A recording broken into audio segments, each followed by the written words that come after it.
은혜롭고 자비하신 하나님 아버지, 참으로 어둡고 소망 없는 세상에서 우리를 건지시기 위해 예수 그리스도의 피로 구속하시고 또 교회로 부르셔서 하나님을 예배하는 백성으로 또 아들의 형상을 본받아 살아갈 수 있는 양자로 삼아주신 은혜에 감사를 드립니다. 그러나 정작 우리 자신을 돌아보면 마치 하나님의 은혜를 헛되이 받은 자들처럼 살 때가 많습니다. 말씀과 기도를 멀리하고 형제를 미워하며 또 쉽게 세상의 즐거움에 빠져 사는 모습들을 보게 됩니다. 또한 그러한 죄를 깨닫고도 여전히 거기에 머물면서 하나님을 만홀히 여기는 두려운 일에 동참할 때도 있습니다. 하나님 아버지, 우리의 모든 죄악을 용서하여 주옵소서. 매일 우리 삶에 참된 회개 열매가 있게 하시고 항상 진실하고 정결한 그리스도인으로 살아갈 수 있도록 인도하여 주옵소서. 그리하여 우리를 창조하시고 구원하신 목적대로 우리의 거룩하고 또 선한 행실을 통해서 하나님 아버지께 영광과 찬송을 돌리는 일을 잘할 수 있도록 은혜 주시기를 소원합니다. 이 시간 잠시 하나님의 말씀을 듣고자 하오니 성령께서 우리 마음을 부드럽게 하시고 오직 복음의 진리만이 우리 영혼에 잘 남아서 순종함으로 그 능력을 경험하며 살아갈 수 있도록 역사하여 주옵소서. 살아계신 우리 구주 예수 그리스도의 이름으로 기도드립니다. 아멘. 네, 하나님 말씀 빌립보서 1장 9절부터 11절까지 말씀을 보도록 하겠습니다. 네, 빌립보서 1장 9절부터 11절까지 말씀입니다. 네, 제가 봉독해 드리도록 하겠습니다. 내가 기도하노라. 너희 사랑을 지식과 모든 총명으로 점점 더 풍성하게 하사 너희로 지극히 선한 것을 분별하며 또 진실하여 허물 없이 그리스도의 날까지 이르고 예수 그리스도로 말미암아 의의 열매가 가득하여 하나님의 영광과 찬송이 되게 하시기를 구하노라. 아멘.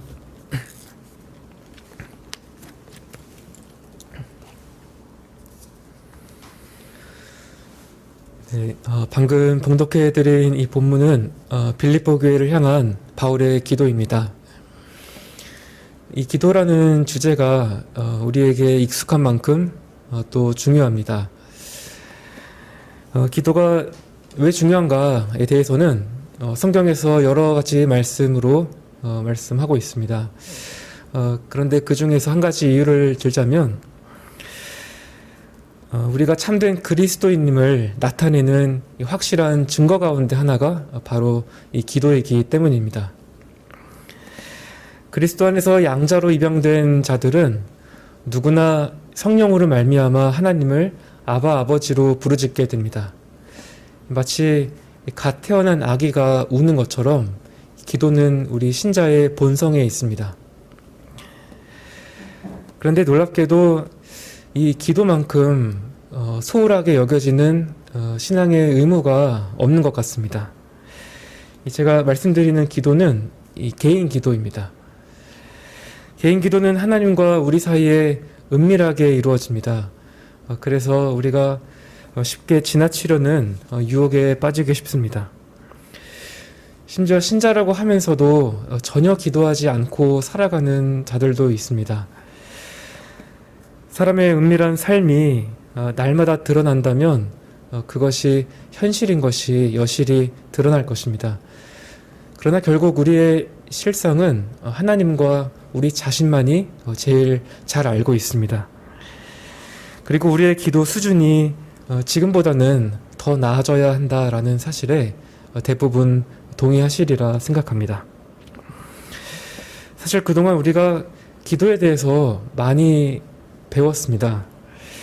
그래도 우리 영혼이 여전히 냉랭하고 또 메말라 있다면 우리는 계속해서 기도하는 법을 배워야 합니다. 이런 점에서 우리 오늘 본문에 나타난 바울의 기도가 도움이 됩니다. 여기서 바울이 영적인 이 메마름을 극복하기 위해서 무엇을 구해야 하는지 알려주고 있습니다. 이것을 우리 마음에 두고 잘 묵상하면서 그 영적인 의미를 깨닫는다면 큰 유익이 있으리라 생각됩니다. 우리는 먼저 이 기도를 드리게 된 이 바울의 동기부터 살펴보려고 합니다. 앞서 바울은 이 빌립보 교회를 위해서 감사와 기쁨으로 기도하고 있다라고 밝혔습니다. 하나님께서 그들에게 주신 이 은혜와 복에 대해서 감사했고, 또 무엇보다 이제까지 복음 안에서 교제해 왔다는 그 사실이 매우 기뻤습니다. 그런 빌립보 교회를 향한 바울의 애정이 8절에 잘 나와 있습니다. 내가 예수 그리스도의 심장으로 너희 무리를 얼마나 사모하는지 하나님께서 내 증인이 되신다. 이것은 바울의 어떤 인간적인 특성이나 순간적인 충동에서 나온 감정이 아닙니다.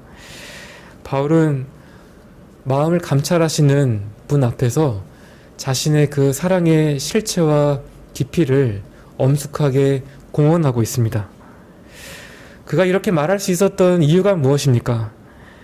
그리스도께서 바울 안에 사시기 때문입니다. 주님께서 빌립보 교회를 향해 가지셨던 그 사랑을 바울의 마음에도 주입해 주셨습니다. 그래서 바울은 자신의 심장이라고 하지 않고 그리스도의 심장이다라고 말합니다. 자신의 애정을 모두 다 꺼내 보여주기 위해서 바울이 찾아낼 수 있는 가장 따뜻하고 또 가장 강력한 말이었습니다. 바울의 마음 이 정도라면 우리는 주님이 지신 그 사랑은 얼마나 충만한가에 대해서도 생각해 보게 됩니다. 바울의 사랑이 흘러나온 물과 같다면 그리스도의 사랑은 그 샘의 근원과도 같습니다. 이 사실을 누구보다 깊이 경험한 장본인이 바로 바울입니다.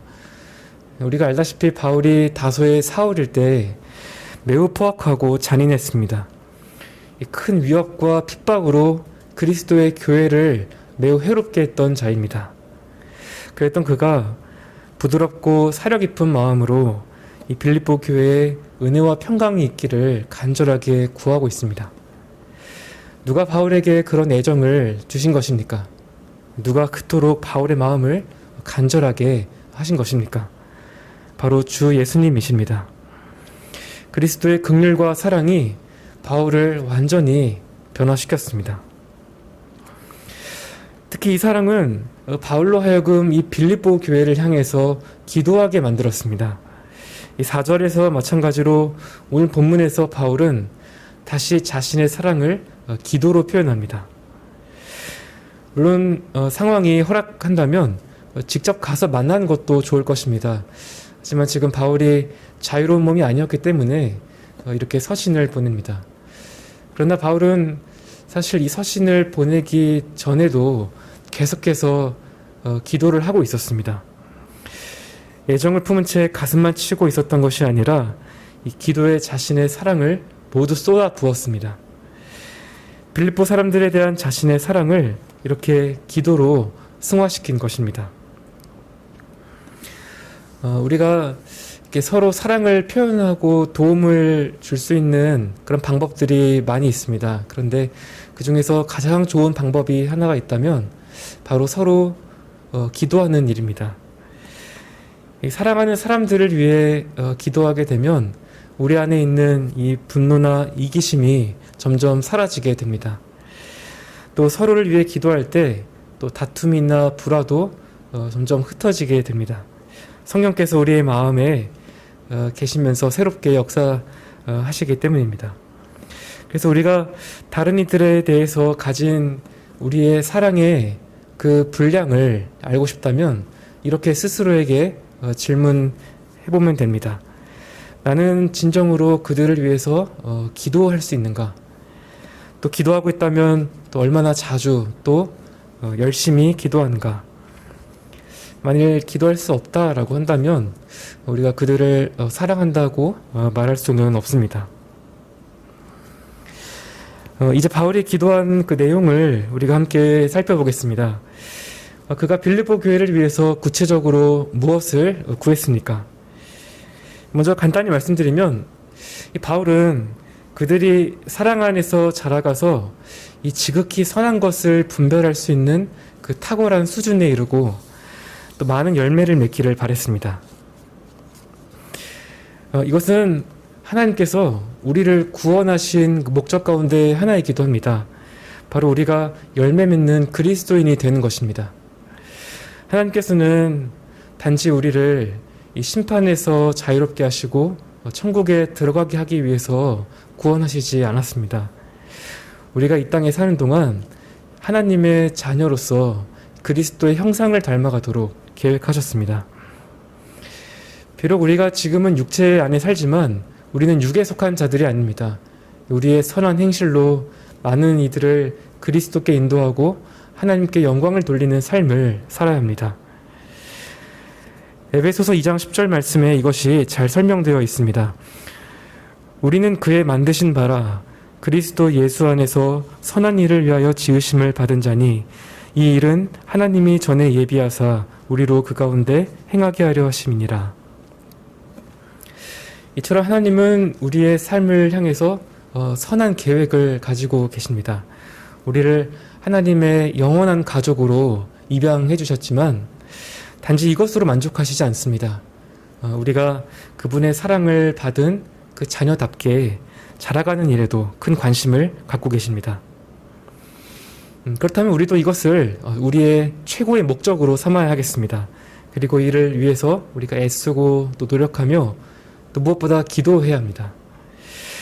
물론 빌립보 교회 교인들도 마찬가지입니다. 바울도 이 빌립보 사람들이 이 목표를 위해서 열심히 기도하기를 바랬습니다. 그래서 그들이 특별히 간구해야 할 것을 오늘 9절부터 이제 소개하기 시작합니다. 내가 기도하노라 너희 사랑을 지식과 모든 총명으로 점점 더 풍성하게 하사. 바울은 먼저 그들의 사랑이 점점 더 풍성해지기를 구합니다. 바울은 전에 고린도 교회를 향해서도 사랑을 구했었습니다. 그들은 모든 언변과 지식에 풍족했지만 이 사랑이 부족했습니다. 그래서 바울이 그들에게 제일 좋은 길을 보여주겠다 하면서 13장에서 이 사랑의 본질과 탁월함에 대해 길게 설명합니다. 또 누구든지 주를 사랑하지 않으면 저주를 받을지어다라는 이 말씀도 다른 서신에서 발견되지 않습니다. 여기서도 우리는 이 고린도 교회의 사랑이 약했다라는 사실을 짐작해 보게 됩니다. 그런데 빌립보 교회의 상황은 이들과 다릅니다. 이 빌립보 사람들은 고린도 교회 사람들보다는 보다 평범하고 또 적은 은사를 받았습니다. 하지만 이들에게는 이 사랑이 새로운 성품으로 자리 잡았습니다. 바울이 사람들의 적대감 때문에 빌립보를 떠나게 되었을 때 오직 빌립보 교회만 바울과 함께 했습니다. 그리고 그 후로도 여러 번 도움의 손길을 주었고 계속해서 바울의 복음 사역에 동참해 왔습니다. 따라서 바울이 그들을 위해 이 사랑을 구한 것은 그들이 사랑이 부족했기 때문은 아닙니다. 이 9절에 너희 사랑이라고 했습니다. 그들이 이미 사랑을 소유하고 있지만 그것이 점점 더 풍성해지기를 원했던 것입니다. 사실 하나님과 이 사람에 대한 우리의 이 사랑이 반드시 계속해서 자라가야 합니다. 바울이 디모데에게 경고했던 것처럼 지금은 고통하는 시대이고 무정한 시대입니다. 사람들이 돈을 사랑하고 세상의 여러 정신을 따라서 살아갑니다. 주님께서도 말세에 이 불법이 득사하여서 사람들의 마음에 사랑이 식을 것이라고 말씀하셨습니다. 대만은 세상을 사랑하여서 바울을 버렸고 또 에베소 교회도 처음 사랑을 잃어버려서 주님의 책망을 받았습니다. 이런 점만 보아도 언제나 우리 그리스도인들의 사랑은 더 풍성해지기를 구해야 합니다. 다만 더 읽어보면 우리가 알 수 있듯이 이 오늘 본문에서 적어도 오늘 본문에서만큼은 바울이 이 사랑 자체를 목적으로 삼고 있지는 않습니다. 이 사랑은 다른 목적을 위한 이 수단인데 바로 지극히 선한 것을 분별하기 위한 것입니다. 바울은 빌립보 교인들이 이런 탁월한 수준에 이르기를 바랬습니다. 그래서 그가 먼저 구했던 것이 바로 이 사랑의 증진입니다. 특히 이 사랑이 자라가기 위해서는 이 지식과 모든 총명으로 점점 더 풍성해져야 한다라고 말하고 있습니다. 먼저 이 지식을 살펴보면 성경은 이 지식이 사랑을 떠나서는 무가치하다라고 말씀합니다. 또 지식은 교만하게 하고 사랑은 덕을 세운다라고 말씀하고 있습니다. 하지만 사랑 역시 참되고 영적인 이 지식을 필요로 하는 것이 맞습니다. 즉 우리의 사랑은 이 진리 안에서의 사랑이 되어야 합니다. 이 진리에 의해서 양육받고 통제받는 그런 사랑인 것입니다. 어떤 신자들은 이 진리에 대해서는 잘 이해하고 있는데 행실에 있어서는 육신적입니다. 또 반대로 지식은 부족하고 또 믿음도 약하지만 따뜻한 마음과 그 사랑으로 주님을 열심히 섬기는 그런 신자들도 있습니다. 그런데 하나님의 자녀들은 이 둘 사이에서 균형을 잃지 말아야 합니다.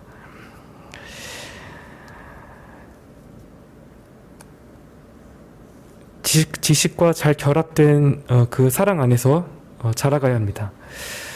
우리가 복음서를 보면 한 번은 제자들이 주님에게 이렇게 말했습니다.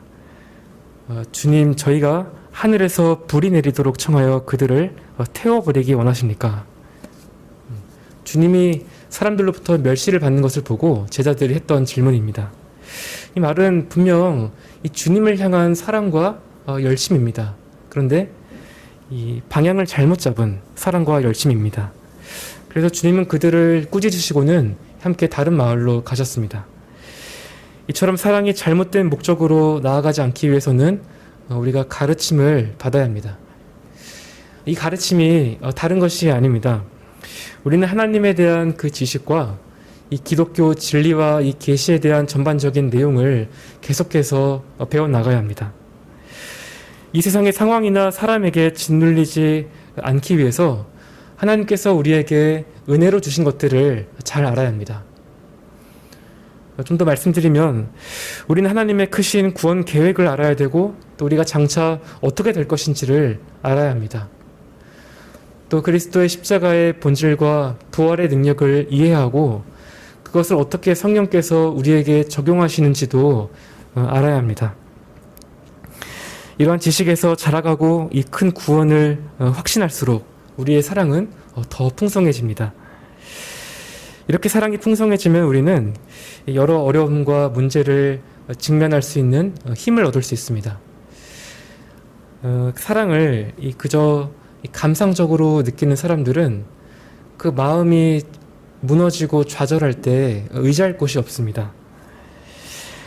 하지만 내 느낌이 아니라 그리스도께서 십자가에서 하신 일을 믿으면 현실에 좌절하지 않고 우리가 계속해서 걸어갈 수 있습니다. 또 우리는 그리스도 때문에 하나님께서 나의 하나님과 또 아버지가 되신다라는 사실도 잘 알아야 됩니다. 하나님께서는 우리의 머리털까지 세시고 또 몸과 영혼에 필요한 모든 것들을 채워주시며 이 눈물 골짜기 같은 세상에서 당하게 하시는 어떠한 악도 합력하여 선을 이루십니다. 이것을 깊이 알고 믿으면 하나님에 대한 사랑이 커지고 또 이 길을 함께 가는 이 다른 신자들을 향한 사랑도 커지게 됩니다.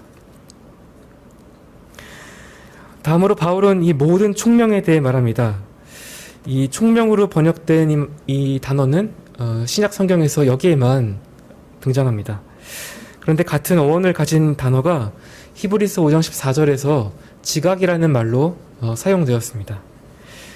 장성한 자들은 이 지각을 사용하여 연단을 받아 선악을 분별한다 라고 말씀합니다. 여기에서 이 바울의 의도가 분명합니다. 이 지식과 구별된 이 내적인 어떤 지각이나 이 실천적인 분별력에 대해서 말하고 있습니다. 우리도 경험을 통해서 그 차이가 무엇인지 알고 있습니다. 우리가 지식이 많다 그래서 사람이 항상 지혜롭지는 않습니다. 또 아는 게 많다 해서 저절로 영적인 판단력이나 이 도덕적인 분별력이 생기지는 않습니다. 물론 우리가 진리에 대해서는 계속 배워가야 합니다. 다만 우리가 어떤 상황이 닥쳤을 때 만일 우리가 사랑할 수 없다면 그 지식이 무익한 것입니다. 우리가 아는 것과 또 쓰는 것이 다릅니다. 우리가 어떤 의학이나 또 법학 지식에 통달한다고 해도 그것을 실제로 적용하지 못하면 아무 소용이 없습니다. 따라서 우리는 우리의 그 지식이 그저 이 공중에 뜬 구름처럼 우리 안에 그저 머물도록 해서는 안 됩니다. 오히려 지각과 분별력을 갖고 이 지식을 적절하게 사용해야 합니다. 그래서 하나님과 사람에 대한 우리의 사랑이 계속 자라가도록 해야 합니다. 빌립보 교회와 같은 초대교회에 바로 이런 능력이 필요했습니다. 이 유대주의자들과 또 이교도들이 활동하면서 수많은 거짓 교훈들이 등장했기 때문입니다. 이 기독교 역사에서도 이 초대교회가 태동한 지 300년 그 사이에 거의 대부분의 이단이 나타났습니다. 그래서 당시 교회에는 이러한 이 분별력이 반드시 필요했습니다. 그런데 이 분별력은 이 시대의 이 교회에도 꼭 필요한 것입니다. 갈수록 넘쳐나는 이 거짓 교훈들과 거짓 선생들이 여전히 사람들을 미혹하고 있기 때문입니다. 우리 일상생활뿐만 아니라 이 교리의 영역에 있어서도 사람들은 무엇이 옳고 그른지 또 무엇이 참이고 거짓인지를 잘 가려내지 못합니다. 이렇게 우리의 신앙의 토대가 망가지면 우리의 삶도 무너질 수밖에 없습니다. 이런 점에서 분별력은 매우 중요한 것입니다. 바울은 이 빌립보 교인들이 단순히 지식만 쌓는 것이 아니라 이 분별력도 함께 구하기를 바랬습니다. 이처럼 바울이 구하는 우리 신자의 사랑은 어떤 무지나 또 둔감함이나 또 감성주의가 아닙니다. 오히려 복음을 아는 이 지식과 또 영적이고 도덕적인 이 분별력을 두루 갖춘 그런 사랑입니다. 사랑은 이런 지식과 분별력의 통제를 받아야만 온전하게 잘 자라갈 수 있습니다. 바로 이런 사랑이 우리 안에서도 점점 더 풍성해지기를 구해야 합니다. 그러면 우리가 서로에 대한 사랑의 실천도 달라지게 될 것입니다. 예를 들면 우리는 참된 이 사랑의 마음으로 서로의 파수꾼 역할을 할 수 있습니다. 이 사랑은 다른 이 지체들이 자신의 길로 그냥 가버리도록 내버려 두지 않습니다. 그들이 죄나 다른 어떤 이단에 빠지지 않고 계속 신앙의 경주를 할 수 있도록 필요한 모든 일을 할 것입니다. 또 이 밖에도 우리가 다른 이들의 영적인 이 건강을 돕기 위해서 할 수 있는 여러 방법이 있습니다. 그 중에 하나가 영적으로 성숙한 자들이 아직 믿음이 연약한 자들을 가르치는 일입니다. 이 때문에 바울은 교회의 지도자가 새로 입교한 자가 아니어야 하고 건전한 교리를 전할 뿐 아니라 반대한 자들을 논박할 수 있어야 한다고 말했습니다. 물론 하나님께서 우리 마음에 직접 개입하셔서 우리에게 필요한 분별력을 주실 수도 있습니다. 하지만 이 통상적으로는 이 믿음에 오랫동안 헌신해온 그 신자들을 통해서 가르치기를 원하십니다. 그래서 교회가 이러한 질서를 따라서 성숙한 자들이 연약한 자들을 교훈할 필요가 있습니다. 사랑을 실천할 수 있는 또 한 가지 경우가 있는데 바로 이 징계입니다. 교회는 계속해서 죄를 고집하고 스스로 멸망의 길로 가고자 하는 이들을 다루어야 할 때가 있습니다. 어쩌면 이들은 자신들의 문제를 잘 모르거나 또 알면서도 그것을 인정하려고 하지 않는지도 모릅니다. 이때 교회는 징계를 시행할 수 있고 또 필요하면 출교를 시킬 수도 있습니다. 물론 이 과정에서 징계가 남용이 될 수 있습니다. 그래서 우리가 이 사랑과 함께 지식과 모든 총명을 구해야 합니다. 하지만 이런 남용이 또 두려워서 우리가 징계를 피하거나 또 갈등이 두려워서 징계하지 않는다면 그것은 참된 사랑이 아닌 것입니다. 그런데 여기서 우리가 이 바울이 계속해서 염두에 두고 있는 그 더 높은 목적을 잊지 말아야 합니다. 바울은 이 빌립보 교회가 사랑이 이 지식과 모든 총명으로 더욱 풍성해져서 더욱 탁월한 수준에 이르기를 원했습니다. 바로 지극히 선한 것을 분별해내는 그 일입니다. 이 의미는 빼어나거나 어떤 정말 중요한 것을 잘 분별하고 인정하는 그런 것입니다. 그런데 사실 이런 것들이 대부분 아주 미세하거나 미묘해서 보통 사람들은 잘 볼 수 없습니다. 이 앞서 나왔던 그런 사랑을 그런 사랑에 풍성해지지 않으면 결코 분별할 수 없는 그런 일입니다. 사실 우리가 우리의 이 삶에 참 여러 복잡하고 또 다양한 그런 문제들이 있습니다. 참 이 분명히 옳거나 분명히 그런 잘못된 그런 것이 아니라 이 외에 애매한 결정들을 해야 할 그런 때가 종종 찾아옵니다. 또 심지어 어떤 경우에는 합법적인 일이어도 그것이 좋은 대안이 되지 못하는 그런 경우도 있습니다. 그런 상황에서 우리가 최선의 결정을 내리기 위해서 어떻게 처신해야 되는지를 아는 것은 대단히 중요한 일입니다. 어떤 면에서는 사실 이 능력이야말로 우리의 삶의 질을 결정할 수 있는 중요한 기술이 아닐까 생각됩니다. 이것은 우리가 무엇을 사랑하고 또 무엇을 미워해야 하며 또 무엇을 추구하고 또 무엇을 버려야 하는지 판단하는 일입니다. 또 어떤 상황에서도 하나님이 받으실 만한 것을 우리가 받으실 만한 선한 것을 취하거나 행하고 악한 것은 조금이라도 버리는 일입니다. 이런 일들 대부분이 하나님의 그 뜻에 대한 지식 외에도 우리의 신중함과 어떤 교훈들을 요구합니다. 그래서 신자로서 우리가 늘 가장 좋은 결정을 하기 위해서는 이 지식과 도덕적인 통찰로 단련된 이 사랑을 우리가 반드시 구해야 합니다. 다시 말씀드리지만 이런 탁월함은 아주 미세한 선택의 문제이기 때문에 우리의 가치관과 우선순위 또 마음과 어떤 사고들을 전부 반영합니다.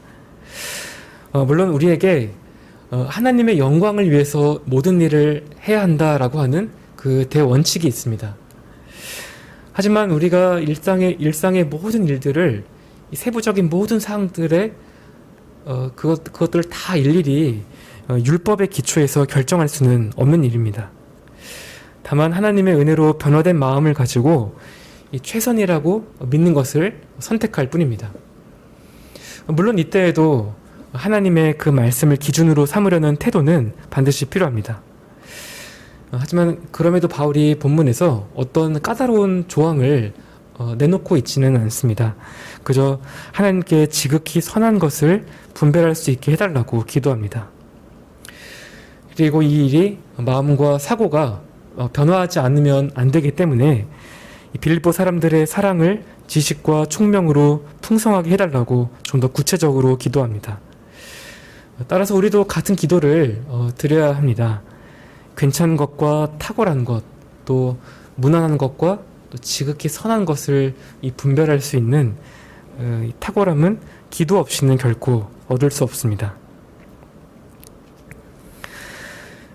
이어지는 20절, 11절을 보시면 여기서 우리는 사랑이 자라가야 하는 그 목적이 이 두 가지인 것 같은 그런 인상을 받습니다.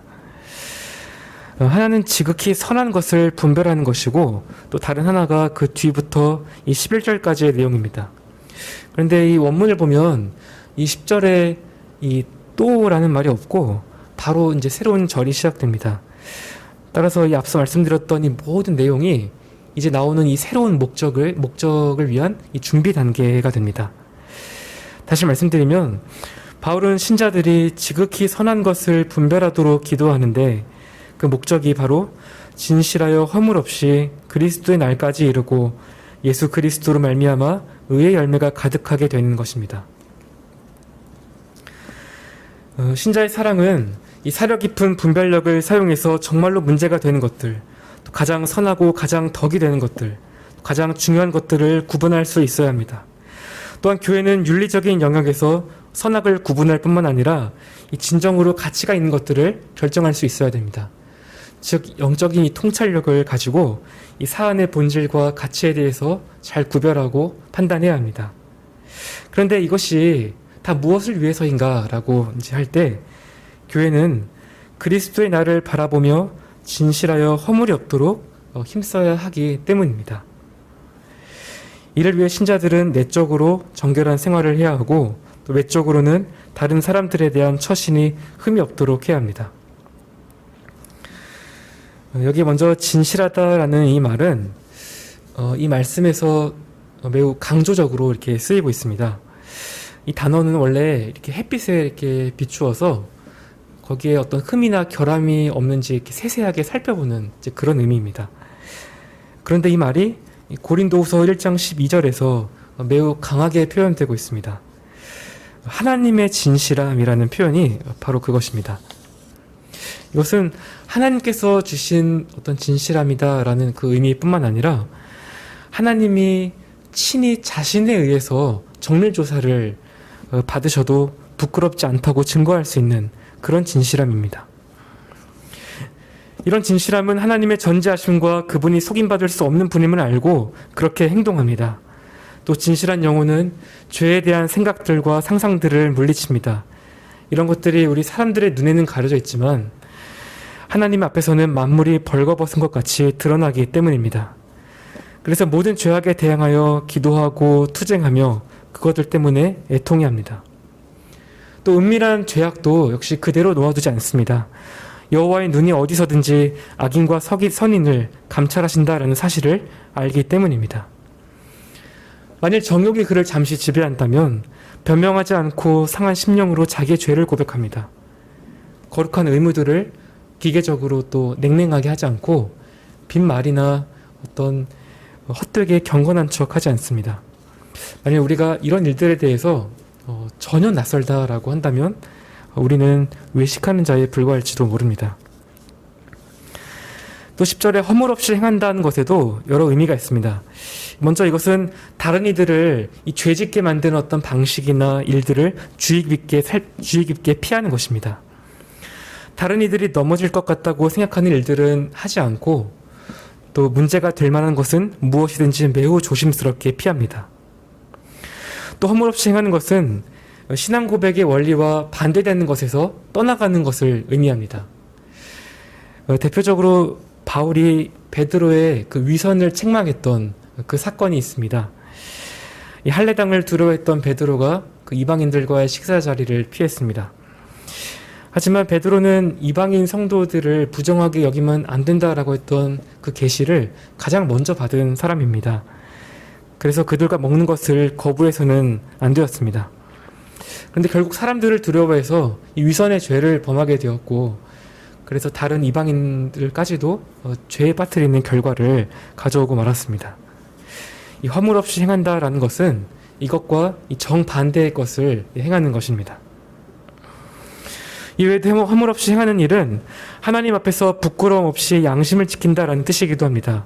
사도행전 24장 16절에 이것이 잘 나타나 있습니다. 이것을 인하여 나도 하나님과 사람에 대하여 항상 양심에 거리낌이 없기를 힘쓰노라. 정말 바울은 이 일에 합당하게 행동하기 위해서 매우 모든 열심을 다했습니다. 어떤 일을 할 때마다 많은 생각을 했고 양심에 반하는 행동을 하지 않기 위해서 조심하려고 애썼습니다. 이것이 사실 정말 높은 표준입니다. 하지만 우리는 여기에 미치지 못하는 다른 것을 목표로 삼아서는 안 됩니다. 우리가 죄가 없을 수는 없지만 하나님의 은혜로 바울처럼 흠없이 살아가는 일이 가능하기 때문입니다. 이렇게 바울은 빌립보 교회가 진실하고 정직하게 될 것을 말한 후에 그리스도의 날을 언급합니다. 그러면서 6절에서 표현했던 이 종말에 대한 확신으로 다시 돌아오고 있습니다. 이 날은 만유의 주 되신 그리스도께서 이 모든 우주 앞에 나타나셔서 그분의 의로 세상을 심판하시는 때입니다. 구속받은 자들에게는 그 날이 하나님께 직고하고 또 선악간에 그 몸으로 행한 것에 따라 보응을 받는 날입니다. 또 그날에는 거듭난 자들과 또 그렇지 않은 자들의 차이가 매우 분명하게 드러나게 될 것입니다. 그때 하나님의 자녀들과 불순종의 행실의 정결함이 드러날 것입니다. 지금 바울이 여기서 그리스도의 그 날을 언급하는 이유는 우리 빌립보 이 교회 성도들을 겁을 주기 위해서가 아닙니다. 오히려 우리가 그 날을 위에 살고 있는 자들임을 기억하고 끝까지 인내할 것을 권면하기 위함입니다. 왜냐하면 그날 이 땅에서 우리의 불완전했던 그 열매들이 모두 완전해지고 전적으로 의로워질 것이기 때문입니다. 이런 소망을 품고 빌립보 교인들이 그리스도 앞에 설 때에 부끄러움을 당하지 않고 또 칭찬을 받을 수 있도록 바울은 기도하고 있습니다. 끝으로 바울은 빌립보 교회가 그리스도로 말미암아 의의 열매가 가득하여 하나님께 영광과 찬송이 되기를 기도합니다. 여기서 먼저 우리는 열매를 맺는 그리스도인이 되어야 한다라는 그 사실을 알 수 있습니다. 이 열매는 성령께서 거듭난 자들의 내적이고 외적인 그 행위들을 지도하셔서 은혜를 통해 맺으시는 열매입니다. 따라서 열매는 성령의 열매이고 의로운 자들만이 맺을 수 있는 열매입니다. 그리스도 안에서 새 피조물이 된 자들만이 이런 열매를 맺도록 부르심을 받습니다. 그런데 우리는 적은 분량에 만족하지 말고 이 선한 열매를 많이 맺기 위해서 노력해야 합니다. 왜냐하면 주님께서 너희가 과실을 많이 맺으면 내 아버지께서 영광을 받으실 것이며 너희는 내 제자가 될 것이라고 말씀하셨기 때문입니다. 따라서 열매를 풍성하게 맺는 일은 하나님의 모든 자녀들의 깊고 일상적인 관심으로 자리 잡아야 합니다. 그렇다면 어떻게 해야 우리가 열매를 많이 맺을 수 있습니까? 이에 대해 성경이 여러 말씀을 하는데 우리에게 친숙한 주님의 말씀이 있습니다. 주님께서 십자가에 달려 돌아가시기 전에 제자들에게 친히 하셨던 그 말씀입니다. 나는 포도나무요 너희는 가지니 저가 내 안에 내가 저 안에 있으면 이 사람은 과실을 많이 맺나니 나를 떠나서는 너희가 아무것도 할 수 없음이라. 또 시편 1편에서도 다윗이 열매를 많이 맺는 이 사람이 시냇가에 심은 나무와 같아서 시절을 쫓아 과실을 맺으며 그 잎사귀가 마르지 아니함 같으니 그 행사가 다 형통할 것이다 라고 말합니다. 그리고 그 이유가 바로 다음 구절에서 나오고 있습니다. 그가 오직 여호와의 율법을 즐거워하여 그 율법을 주야로 묵상하기 때문입니다. 그래서 우리는 오직 그리스도를 의지하고 또 그분의 멍에를 메고 또 그분과 교제할 때 이 열매를 많이 맺게 됩니다. 그러나 우리가 한 가지 주의할 것은 이러한 열매를 많이 맺는 이 탁월함을 추구하는 그 일이 자칫 우상숭배로 변질될 수도 있다라는 사실입니다. 우리는 지극히 선한 일들을 분별하기 위해서 힘쓰고 또 애써야 합니다. 하지만 그러한 탁월함 자체를 숭배해서는 안 됩니다. 하나님과 복음을 위해 열심히 사역해도 그 동기가 자기 만족을 위해서 했다는 것이 드러나는 그런 경우가 있습니다. 우리가 당연히 게을러서도 안 되겠지만 항상 우리의 동기를 점검해 보아야 합니다. 그래서 바울은 11절에서 매우 신중을 기하고 있습니다. 지극히 선한 것을 위해 기도하고 그것이 그리스도로 말미암아 의의 열매를 낳아야 한다는 것도 알았습니다. 하지만 여기서 그치지 않고 이 모든 것이 하나님의 영광과 찬송을 위한 것임을 덧붙입니다. 사실 이미 앞에서 바울은 이러한 이 교만을 낳는 이 탁월함에 대해서 이미 거부했습니다. 이 지극히 선한 것을 분별하려는 이것은 무엇보다 사랑이 성결 조건이 되어야 하기 때문입니다. 그리고 여기 11절에서 그 초점이 더욱 뚜렷해지고 있습니다. 바울은 하나님만이 영광과 찬송 받으시기를 기도합니다. 따라서 우리가 이 추구해야 할 이 탁월함은 이 분별력 있는 이 사랑에 점점 이끌려야 하고 또 하나님의 영광과 찬송을 지향해야 합니다. 이렇게 하는 것만이 바울처럼 기도하는 것이고 또 영원한 가치를 내다보며 사는 방법입니다. 지금 우리가 드리는 기도가 오늘 이 바울의 기도와 많이 닮아 있습니까? 오늘 말씀에 비추어서 이 교회 지체들을 위해 드리는 우리의 이 기도 내용을 우리가 한번 점검해 보아야 하겠습니다. 물론 우리는 이 생활에 필요한 것들도 하나님께 구해야 합니다. 하나님께서 우리를 돌보시기 때문에 모든 염려를 다 주께 맡기라고 말씀하셨습니다. 그러나 우리의 기도의 중심에는 언제나 이 복음의 열매를 통해서 하나님께 영광을 돌리고자 하는 그 마음이 있어야 합니다.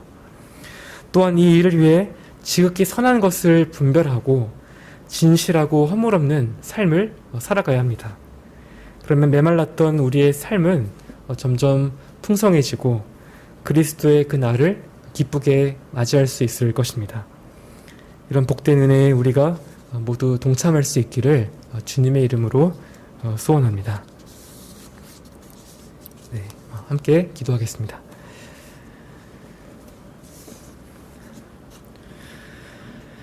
하나님 아버지, 오늘 바울의 기도를 통해서 우리를 향한 주님의 뜻이 무엇인지를 깨닫게 해주심을 감사드립니다.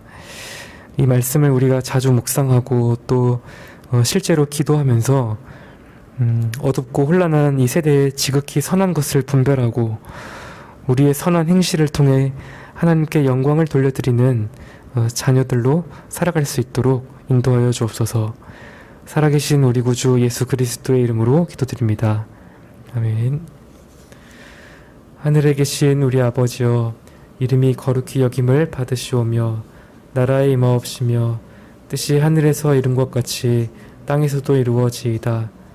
오늘날 우리에게 일용할 양식을 주옵시고 우리가 우리에게 죄 지은 자를 사하여 준 것 같이 우리의 죄를 사하여 주옵시고 우리를 시험에 들게 하지 마옵시고 다만 악에서 구하옵소서.